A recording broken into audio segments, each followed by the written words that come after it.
আসসালামু আলাইকুম ওরহমাতুল্লাহ। সম্মানিত ভাই, আশা করি সবাই আল্লাহ তাআলার মেহেরবানিতে ভালো আছেন। প্রিয় ভাই, সৌদি আরবে এসে অবৈধ হওয়া এড়াতে করণীয় জরুরি নির্দেশনা। সৌদি আরবে নতুন এসেছেন এবং অবৈধ হওয়া এড়াতে চান? তাহলে এখানে আসার পর দ্রুত কিছু গুরুত্বপূর্ণ কাজ সেরে নিতে হবে। বিশেষ করে যারা ৩ মাসের ভিসা এসেছেন, তাদের জন্য এই পদক্ষেপগুলো অত্যন্ত জরুরি। ১. ইকামার নাম্বার সংগ্রহ করুন। সৌদি আরবে আপনার সবচেয়ে মূল্যবান সম্পদ হল ইকামা। নাম্বার সংগ্রহ করুন। ইকামা কার্ড না পেলেও নাম্বারটি আপনার কাছে থাকা আবশ্যক। কেন জরুরি? কাফালা হওয়া, অ্যাপসের খোলা এবং অন্যান্য আইনি প্রক্রিয়ার জন্য এটি মূল চাবিকাঠি। আসার পর ৩ মাসের মধ্যে যদি আপনার কফিল বা কোম্পানি ইকামা কার্ড নাও দেয়, সবার আগে তাদের কাছ থেকে ইকামা নাম্বারটি সংগ্রহ করুন। অনেকেই এই ভুলটি করে, যার ফলে ৩-৪ মাস পর তাদের সিস্টেম বন্ধ হয়ে যায় এবং বিপদে পড়তে হয়। ২.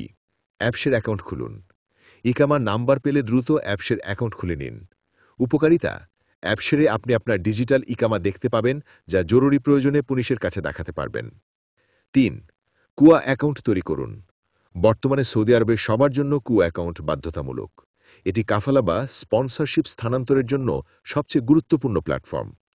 গুরুত্ব: কাফালা হওয়ার সম্পূর্ণ প্রক্রিয়াটি কুয়ার মাধ্যমেই সম্পন্ন হয়। আপনি যে কোম্পানিতে কাফালা হতে চান, তারা কুয়ার মাধ্যমেই আপনাকে তলব পাঠাবে।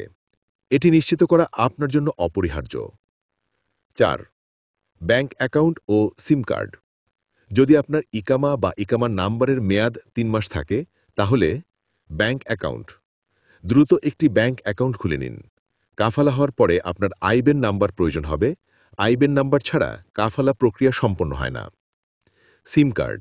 ইকামা নাম্বার দিয়ে আপনার নিজের নামে একটি সিম কার্ড নিন। গুরুত্বপূর্ণ সতর্কতা: কাফালা ও সময়সীমা। আপনার কাছে যদি এই ডকুমেন্টগুলো থাকে, তাহলে আপনাকে আর কেউ আটকাতে পারবে না। ৩ মাস পার হলে, যারা ৩ মাসের ভিসা এসেছেন, তাদের ভিসা ৩ মাস পর এক্সপায়ার হয়ে যায়। আপনার ভিসা ৩ মাস পার হয়ে গেলে আপনি যে কোনো কোম্পানি বা যে কোনো জায়গায় কাফালা হতে পারবেন। ৩ মাস পার হয়ে গেলে আপনার বর্তমান কফিল চাইলেও আপনাকে আর জোর করে ধরে রাখতে পারবে না, এমনকি এক্সিটও দিতে পারবে না। মনে রাখবেন, এই ডকুমেন্টগুলো আপনাকে সৌদি আরবে আইনি নিরাপত্তা দেবে এবং যে কোনো জায়গায় কাজের সুযোগ তৈরি করবে। নতুন এবং পুরাতন সকল প্রবাসীর জন্যই এই কাজগুলো দ্রুত সেরে নেওয়া উচিত। ভিডিওটি যদি উপকারী মনে হয়, শেয়ার করুন এবং চ্যানেল সাবস্ক্রাইব করে রাখুন। প্রিয় ভাই, আর কোনো কিছু জানার থাকলে আমাদেরকে কমেন্টস করবেন। ইনশাল্লাহ আনসার দেওয়ার চেষ্টা করব। ভিডিওটিকে শেয়ার করে দিবেন। ইনশাল্লাহ নতুন কোনো তথ্য সমৃদ্ধ ভিডিও নিয়ে আবার আসব। আল্লাহ আপনাদের সার্বিকভাবে ভালো রাখুন। আসসালামু আলাইকুম ওয়া রাহমাতুল্লাহ।